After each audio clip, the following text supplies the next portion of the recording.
Who's being hit the hardest? Because it's not just European carriers, isn't it? I mean, look at Emirates, look at carriers further afield.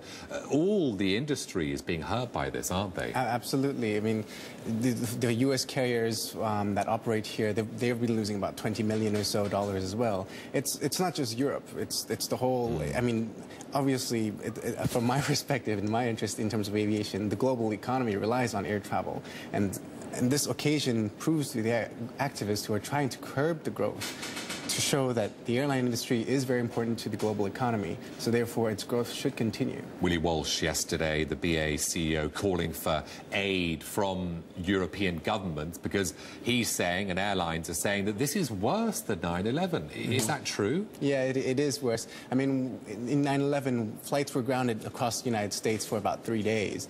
Now it's across the entire Europe for 5 days, into 6 and so on. It's far more significant than 9/11. But the bigger airlines should be able to cope because they have better banking facilities. I mean, might we see some smaller players go under because of this if it continues? It is a possibility because a lot of the smaller airlines, I mean, obviously we've just kind of start to recover from the global recession, and many airlines don't have the cash to accommodate for such losses. So there's a possibility that we may see some more airlines fold, especially in Europe. There is a criticism, or there has been some criticism levied, Max, at the aviation authorities that the blanket ban wasn't necessary, that too much caution was expressed by them. What's your view on this debate? Because I'm sure it's going to go on, isn't it? Yes, the aviation industry, as I've said time and time again, is very slow to adapt to change, and it's very bureaucratic. I mean, it took 5 days for the government to have any reaction in terms of doing anything about the situation. So it is very important to see that this is something that has to be addressed. I mean, right now they've separated into three. The sky has separated into 3 areas, being high risk and low risk, and having the no-fly zone has been curbed, increasing the number of flights that are available today.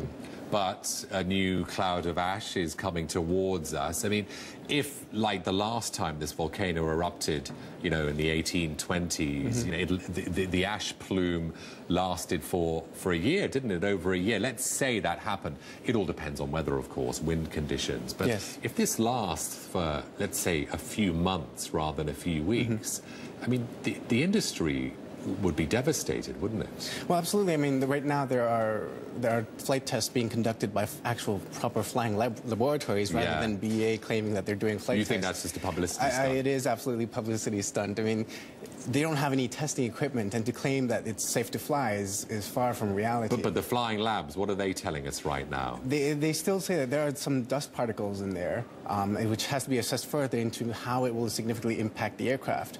I mean, it might not impact the engine itself, but it might impact the electronic systems.